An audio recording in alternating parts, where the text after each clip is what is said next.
안녕하십니까 수험생 여러분. 자, 이번에 학습할 내용은 챕터 7입니다. 자, 제목은 이제 이상전압과 안정도인데요. 여러분하고 저하고 이번에 학습할 내용은 바로 이상전압에 대한 기본적인 또는 개괄적인 내용에 대해서 설명을 해드리도록 할게요. 자, 먼저 우리가 이제 이상전압하면 크게 분류를 두 가지로 해요. 어떻게 하냐면 자, 이렇게 해요. 외부 이상전압과 내부 이상전압으로 나눌 수가 있습니다. 제가 왜 굳이 이렇게 나누어 드리냐면 시험에서 요 분류를 가끔 물어보기도 합니다. 그래서 여러분께서 알고 계셔야 돼요. 기본적으로. 자, 외부 이상전압과 내부 이상전압으로 나눌 수가 있다. 자, 그렇다면 외부 이상전압에는 어떤 것들이 있냐라는 거예요. 딱 두 가지만 있어요. 하나는 직격례. 자, 직격례, 낙례를 얘기하는 거죠. 자, 또 하나는 유도례. 자, 둘 다 낙례예요. 낙례인데 쉽게 접근하기 위해서는 둘 다 례예요. 그래서 하나는 아주 파워풀한 거, 하나는 좀 더 얘보다는 약한 거. 그래서 직격례와 유도례 이런 말이 나오면 무조건 어디에 속한다? 외부 이상전압에 속한다라는 거예요. 아시겠죠? 그러면은 직격례와 유도례 빼고 나머지 몽땅 다 어디에 속한다? 내부 이상전압에 속한다라는 거 기본적으로 알고 계시면 돼요. 그래서 분류하기가 어렵지가 않습니다. 그래서 찍 긋고 자, 얘는 외부, 나머지는 몽땅 다 뭐다? 내부 이상전압이다라고 보시면 돼요.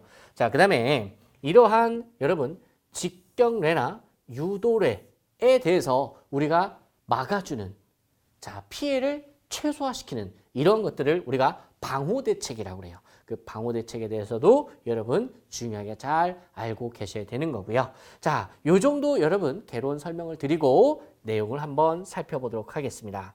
자, 첫 번째 여러분 내용을 보면 무슨 현상이라고 되어 있어요? 페란티 현상이라고 되어 있습니다. 한번 내용 읽어보도록 할게요. 계통의 정전 용량이 커져서 자, 정전 용량이라는 것은 이제 C를 얘기하는 거죠. 진상분.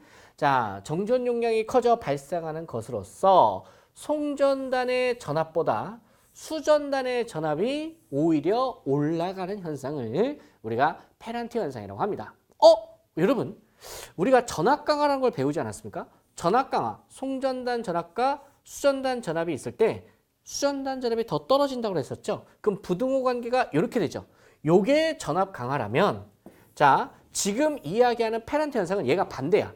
송전단 전압과 수전단 전압이 있을 때 바로 수전단 전압이 더 올라가는 현상을 페란티 현상이라고 한다. 그러면 얘가 100V예요. 그러면 얘는 몇 볼트냐? 105V다 이런 이야기죠. 선생님, 그럼 전압이 올라간 거니까 더 좋은 거 아닙니까? 이렇게 물어볼 수도 있는데 절대 아니에요. 우리 개통은 정전압, 정주파수가 가장 좋은 상태예요. 여러분, 제가 쉬운 예를 하나 들어드리면 개통에서 전압은 사람의 혈압과 같아요. 혈압이 높은 걸 고혈압이라고 하죠. 혈압이 낮은 걸 저혈압이라고 하죠. 그러면은 고혈압과 저혈압 좋아요, 안 좋아요? 안 좋단 말이에요. 즉 일정한 게 좋다라는 거죠. 그래서 개통의 안정도가 좋으려면 전압과 그다음에 주파수는 뭐 해야 된다? 일정해야 된다. 이런 것들은 이제 기본기죠. 기본적인 상식으로 알고 계셨으면 좋겠다. 뭐 이랬든 저랬든 간에 그럼 페란티 현상은 좋은 거야, 안 좋은 거야? 안 좋은 거다 기본적으로 알고 계셔 주세요. 자, 그다음에 여기 정전 용량이 커져서 발생한다라고 했었죠. 이게 페란티 현상이 발생하는 원인. 자, 기억해 주시기를 바랍니다. 자, 계속해서 한번 확인해 보도록 할게요. 페란티 현상을 방지하기 위해서는 블로 리액터를 설치한다. 블로 리액터라는 게 바로 뭐예요? 코일, L을 얘기하는 거죠. 그럼 C의 반대가 뭡니까? L이죠. 그래서 진상 성분이 많아서 발생하는 게 여러분 페란티 현상이죠. 그럼 진상분을 없애주려면 진상의 반대인 지상분을 여러분 공급해준다. 이런 원리인 겁니다. 자, 그래서 지상분을 공급하는 게 바로 블로 리액터. 자, 이 블로 리액터를 다른 말로 뭐라고도 시험에서 이야기하냐? 병렬 리액터라고도 이야기를 해요. 그래서 함께 같이 알아두시면 되겠어요. 블로 리액터라는 말과 병렬 리액터라는 말은 같다라는 거. 자, 그러면은 페란티 현상, 여러분 내부 이상전압일까요? 외부 이상전압일까요? 잘 생각해 보세요. 아까 전에 제가 외부 이상전압은 직경례와 유도례 두 가지만 있다고 했었죠. 이거 나머지 다 빼면 뭐라고 그랬어요? 내부 이상전압이라고 했죠. 그러면은 페란트 현상은 무슨 이상전압이야? 그렇죠. 내부 이상전압이 되는 겁니다. 자, 이해 가시겠습니까? 자, 두 번째 보도록 할게요. 자, 두 번째는 여러분 제목이 뭐예요? 피레기라고 돼 있죠. 2번, 3번, 4번은 뭐에 관련된 거냐? 바로 피레기에 관련된 겁니다. 피레기라는 것은 자, 아까 전에 이야기했던 외부 이상 전압 있죠. 외부 이상 전압에 대한 바로 방호 대책이 피레기가 되는 거죠. 피레기는 바로 LA, 약호도 알아두셔야 돼요. 라이트닝 어레스터라고 합니다. 그래서 LA라고 하고 피레기의 역할과 구조를 한번 보도록 하면 피레기의 역할은 뇌전류를 방전하고 속류를 차단한다. 예, 기본적인 거죠. 뇌전류를 어떻게 해준다? 대지로 방전시켜주는 거지. 그 다음에 속류를 어떻게 해준다? 차단해준다. 속류라는 것은 following current라고 하죠. 또는 기류라고도 하는데 자, 피레기를 통해서 대지로 흐르는 전류를 뭐라고 그래? 속류라고 그래. 근데 뇌전류는 대지로 방전을 시키는 게 맞지만 정상적인 60Hz의 여러분 정상 전류는 대지로 빠져나가면 돼요? 안 돼요? 안 되죠. 그 정상적인 전류가 대지로 빠져나갈 때 걔를 속류라고 해요. 그럼 속류는 흘러야 돼요? 흐르지 말아야 돼요? 흐르지 않아야 되죠. 즉 차단해줘야 된다라는 거야.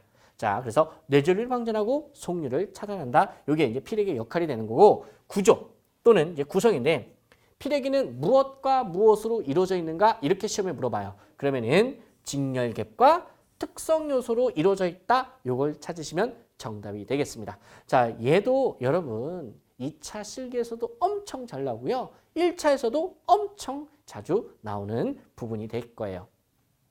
자, 세 번째 볼게요. 그럼 피레기의 전격 전압.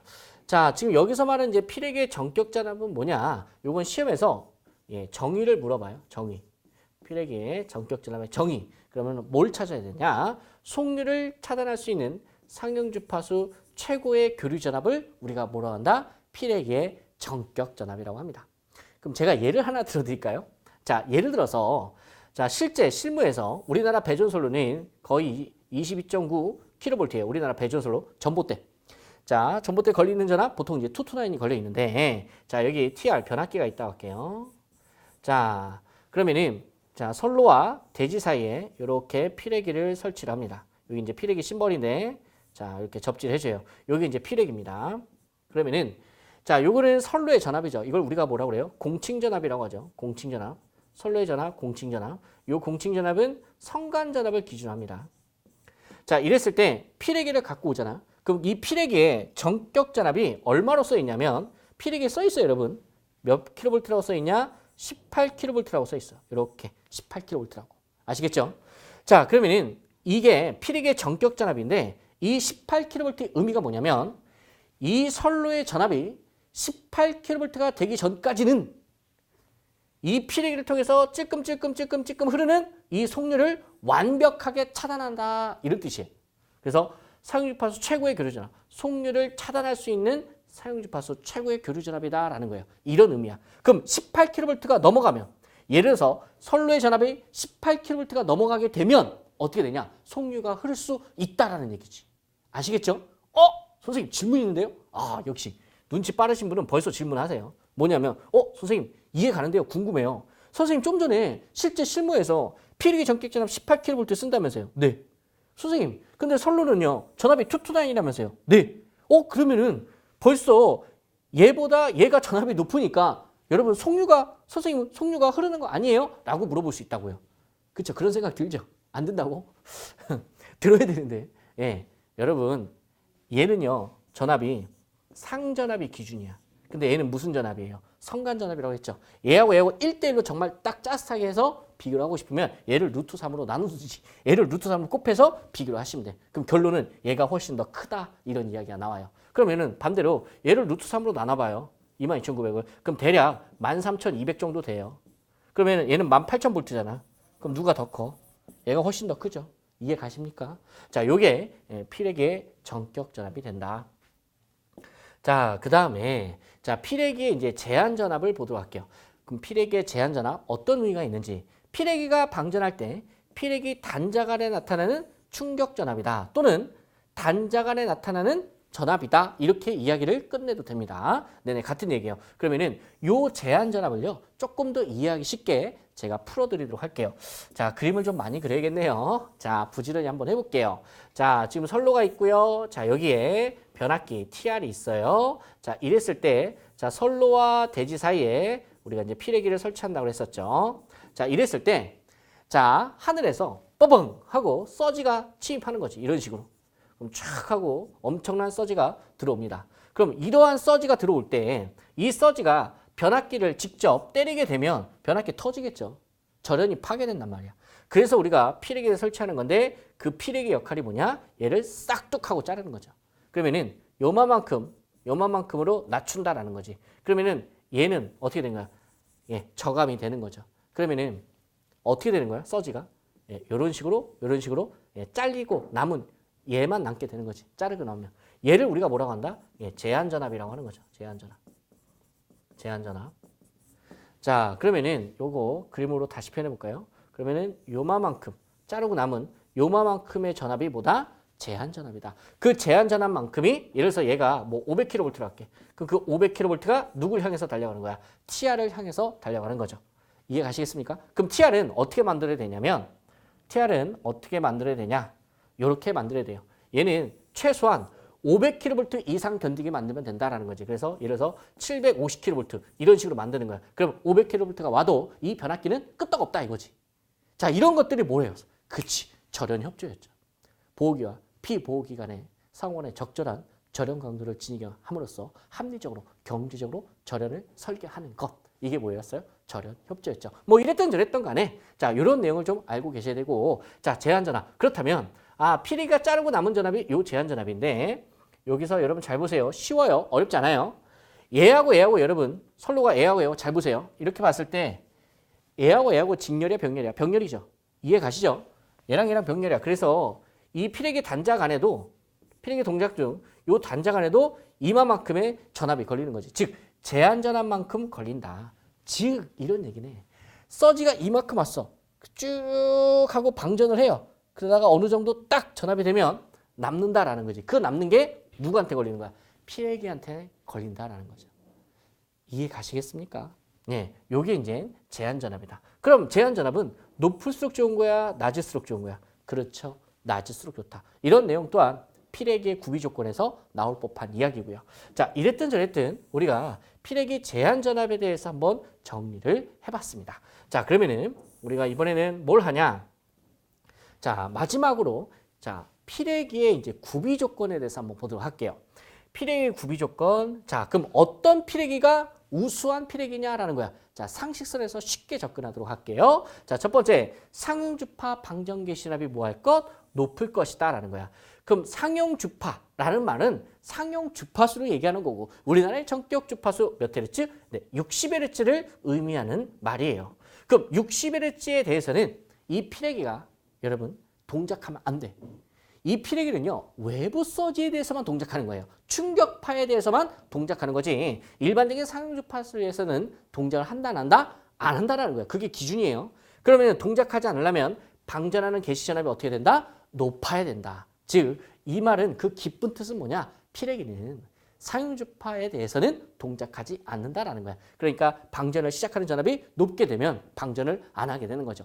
어지간한 거에서는 동작하지 않겠지. 반대로 충격파에 대한, 즉 여기서 이제 충격파라는 것은 얘를 뭘 얘기하는 거야? 바로 낙뢰를 얘기하는 거야. 낙뢰. 그럼 낙뢰가 왔을 때는 바로바로 대지로 방전을 시켜야겠지. 그러니까 그럴 때는 충격 방전 개시하는 전압이 낮아야 된다. 이런 얘기고요. 자, 그다음에 속류를 차단하는 능력이 크면 좋겠죠. 제한 전압은 어떻게 해요? 낮았으면 좋겠죠. 그다음에 방전 내량이 클 것이라고 되어 있는데 방전 내량이라는 것은 피레기를 통해서 대지로 방전시킬 수 있는 뇌전류의 최대치를 이야기합니다. 그렇다면 방전할 수 있는 능력을 얘기하는 거죠. 그럼 이랬든 저랬든 그 능력은 클수록 좋다더라. 이 피레기의 구비 조건도 은근히 시험에 많이 나와요. 피레기 용어, 피레기 구비 조건 1차 때도 매우 많이 나오고요. 2차 때도 정말 수도 없이 나오는 부분입니다. 그래서 1차 때 공부하실 때 잘 해두시면 2차 때도 편리하다는 거. 그래서 1차 때 공부하실 때 여러분 답만 딸딸딸딸딸 암기하는 건 좋은 학습 방법이 아니에요. 내가 어느 정도 이론을 충분히 이해하면서 공부를 하셔야 2차 때 덜 힘드세요. 아, 선생님 왜 1차인데 왜 자꾸 2차 이야기하세요? 여러분 백날 1차 붙어봤자 2차 떨어지면 소용없어요. 그래서 1차 때부터 어느 포인트가 중요한지 알면서 공부하시면 2차 때 훨씬 수월해서 빨리 여러분께서 원하는 시점에서 자격증을 취득할 수 있게 되는 거죠. 여러분 힘내시기를 바랍니다.